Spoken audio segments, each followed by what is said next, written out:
ఓం మహాగణాధిపతయే నమః. ఓం గురుభ్యో నమః. ఓం శ్రీమాత్రే నమః.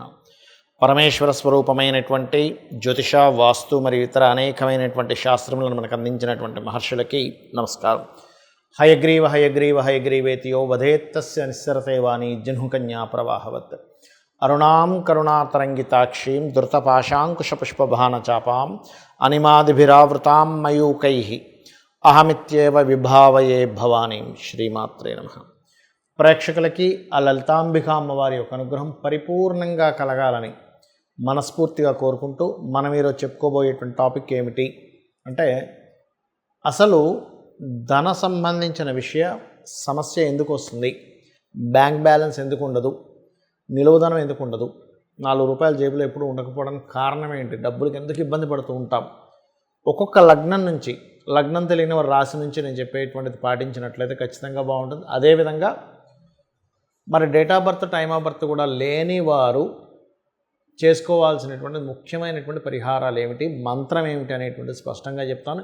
ఇవి పాటించినట్లయితే ఖచ్చితంగా ఇవి పాటించిన రోజు నుంచి స్లోగా రోజులు నెలలు గడుస్తున్నా కొద్దీ 100% మీకు ధనాభివృద్ధి కలుగుతుంది. ఇది గుర్తుపెట్టుకోండి. అదేవిధంగా వాస్తుపరంగా కూడా తీసుకోవాల్సిన జాగ్రత్తలు కూడా చెప్తాను. వృషభ లగ్నము, వృషభ రాశి. మీకు ధనాన్ని ఇచ్చే మెయిన్ కారకుడు ఎవరు? ఇక్కడ మీరు బాగా అర్థం చేసుకోండి. మీ తెలివితేటలు, మీ బిజినెస్, మీ ప్లానింగే మీకు డబ్బులు.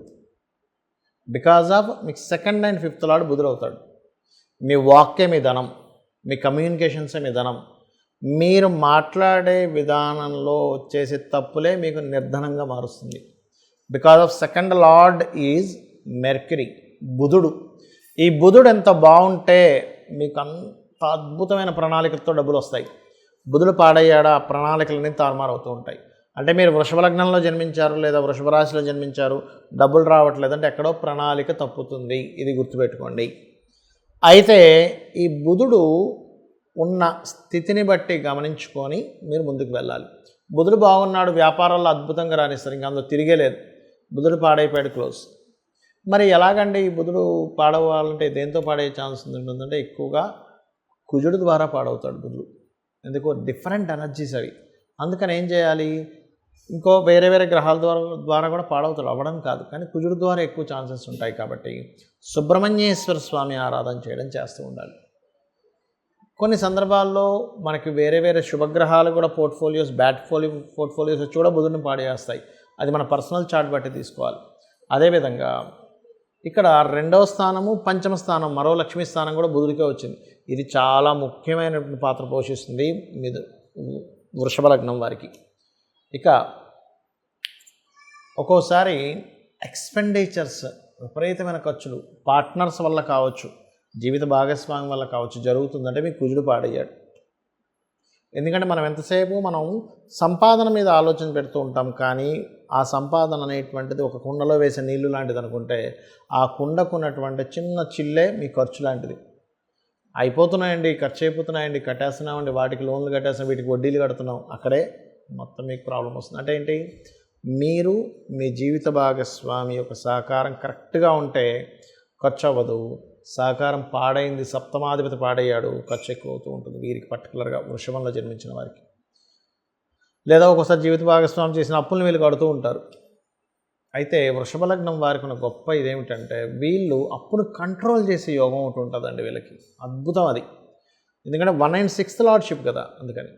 ఇక అదేవిధంగా మరి జాబ్ పరంగా కూడా మాకు ఫైనాన్షియల్ గ్రోత్ రావట్లేదు అనుకునేటువంటి వారు శని భగవానుడి యొక్క ఆరాధన చేస్తుండాలి. ఓం అనాకలిత సాదృశ్య చుబుకశ్రీ విరాజితాయే నమః అనే నామం చేస్తూ ఉండాలి. అన్ని విధాలా మీకు బాగుంటుంది. ఇక్కడ వాస్తుపరంగా కూడా తీసుకోవాల్సినటువంటి జాగ్రత్త ఏమిటి చూసుకున్నట్లయితే, వాస్తులో ఉత్తరే నిధి సంస్థితం అన్నారు. ఉత్తరంలో పొరపాటును కూడా టాయిలెట్స్ ఉండకుండా చూసుకోండి. ఇది కూడా మెయిన్గా మీకు ఫైనాన్స్ లేకపోవడానికి కారణం. బ్యాంకులో డబ్బులు ఉండట్లేదు అంటే వాయువ్యంలో ఏదైనా దోషం ఉంటుంది, అంటే వాయువ్యం తగ్గడం పెరగడం ఉంటుంది. అంటే కొన్నిసార్లు వాయువ్యంలో కూడా టాయిలెట్స్ అవి ఉంటాయి. అది కూడా మెయిన్ కారణం అవుతుంది. మానసిక స్థితి సరిగ్గా లేకపోతుంది దానివల్ల. ఇక మనీయే ప్రొడ్యూస్ అవ్వటం లేదండి. అసలు ఉత్తరమేమో అవకాశాలు రావట్లేదు, వాయువ్యమేమో బ్యాంక్ బ్యాలెన్స్ ఉండట్లేదు, అసలు మనీ ప్రొడ్యూసే అవ్వట్లేదు. ఆగ్నేయంలో చాలామంది టాయిలెట్స్ పెట్టడం వల్ల కూడా జరుగుతూ ఉంటుంది. స్త్రీ మూలకంగా ఇబ్బంది కూడా వస్తూ ఉంటుంది. అదేవిధంగా తెలియకుండా ఇంట్లో దక్షిణ నైరుతిలో బీరువా పెట్టి అక్కడ మీరు ధనం పెడుతుంటారు. అది వేస్టేజ్ జోన్, దానివల్ల వేస్టేజ్ అవుతూ ఉంటుంది. పడమర వాయువ్యంలో కూడా తెలియకుండా మనీ పెడతారు. దానివల్ల కూడా మీకు మనీ మీద అంటే ఎంతసేపు పోవడమే బాధ అనేటువంటిది జరుగుతుంది. సో వాస్తుపరంగా ఈ జాగ్రత్తలు తీసుకోవాలి.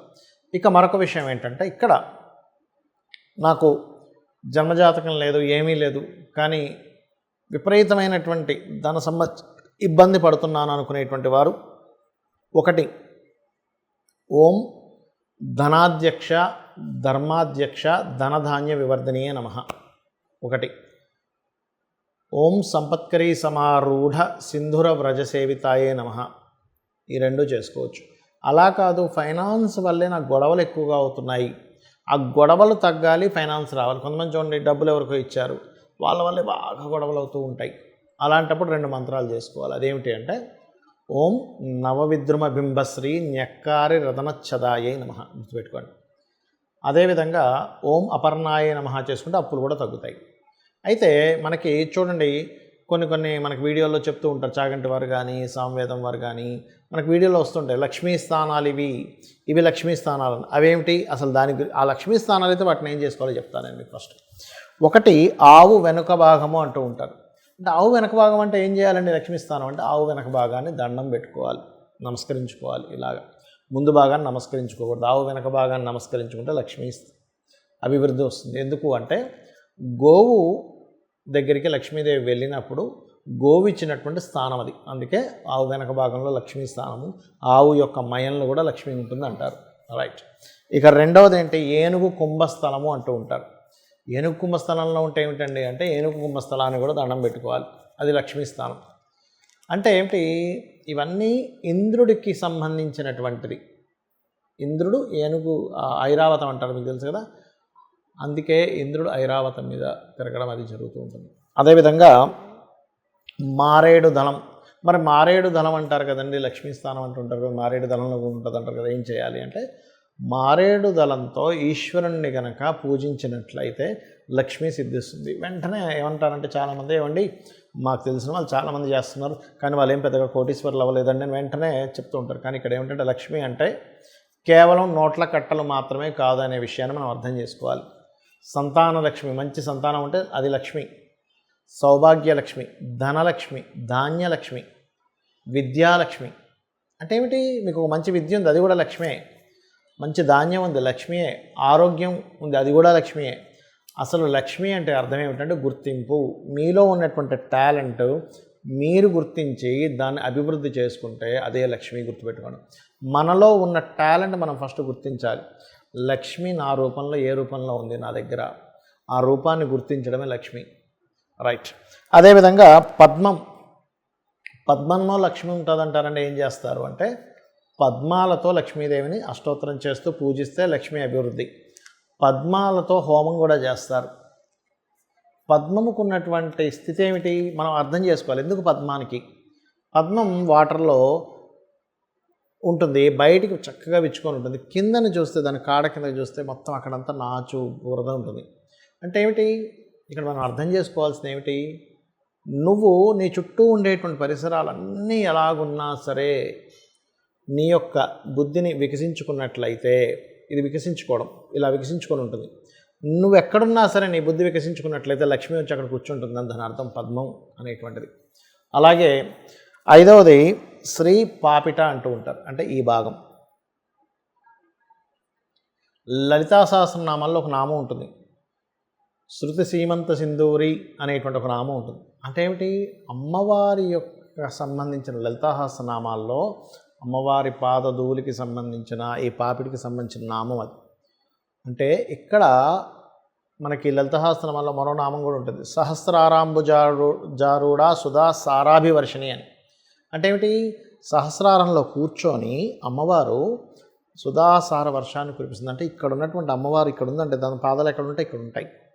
అందుకని అక్కడ మనం స్త్రీలు సింధూరం పెడుతూ ఉంటారు. సింధూరం ధరించడం ద్వారా లక్ష్మీ అభివృద్ధి అవుతుంది అంటూ ఉంటారు. ఏమిటండి దానికేమిటండి లక్ష్మీ అభివృద్ధి అవ్వడము అంటే, లక్ష్మి అంటే ఆరోగ్యం అని కూడా మనం చెప్పుకున్నాం. మనము మన చుట్టూ ఉన్న ఆరాతో లోపల ఉండేటువంటి నాడి ఏదైతే ఉంటుందో నాళ్ళు ఉంటాయి, దాని ద్వారా కూడా లక్ష్మీ సంబంధం ఉంటుంది. ఎట్లాగా మనకి హెల్త్ బాగాలేదు, లక్ష్మి పోయింది. ఆరోగ్యమే కదండి అన్నిటికంటే ముఖ్యం. ఎంత డబ్బున్నా హెల్త్ బాగాలేదు అనుకోండి ఏమంటారు, అమ్మో డబ్బులు లేకపోయినా పర్లేదు కానీ ఆరోగ్యం బాగుండాలండి అంటాం. ఈ సుధాసార వర్షాన్ని ఎప్పుడైతే ఆవిడ కురిపిస్తుందో 72,000 నాడులు తడుస్తున్నాయో మన ఆరోగ్యము, మన సౌభాగ్యం అన్నీ కూడా ఆవిడ అనుగ్రహంతో నిండుతున్నాయన్నమాట. దానికి ఆవిడ కృతజ్ఞతగా ఇక్కడ పెడతాము. ఇక్కడ ఎప్పుడైతే ప్రెస్ చేస్తుంటారో కొన్ని మనకి సనాతన ధర్మంలో ఏంటంటే ఇది థర్డ్ ఐ అంటారు. ఇక్కడ ఆజ్ఞాచక్రం ఉంటుంది అంటారు. అలాగే ఇక్కడ సహస్రారం సంబంధించినటువంటిది ఉంటుంది. కాబట్టి ఇక్కడ ఇలా ఎప్పుడైతే సింధూరంతో చేస్తుంటామో ఇలాగా స్త్రీలకి ప్రత్యేకంగా పాపిట మధ్యలో అది గొప్ప యోగంగా మారుతుంది. అదే కాకుండా భర్త ఆయుష్ని పెంచుతూ ఉంటుందని చెప్తూ ఉంటారు. భర్త కూడా లక్ష్మీ కదండి, వాళ్ళకి భార్యకి భర్త లక్ష్మి, భర్తకి భార్య లక్ష్మీ స్వరూపము. అంటే లక్ష్మి అంటే ఇక్కడ కేవలం డబ్బులో ఒక స్త్రీమూర్తినో చూడడం కాదు, క్షేమం కలిగించేది, గుర్తింపునిచ్చేది లక్ష్మి అని అర్థం. ఒక గుర్తింపు స్త్రీకి కానీ పురుషుడికి కానీ వాళ్ళ పార్ట్నర్ ఒక గుర్తింపు.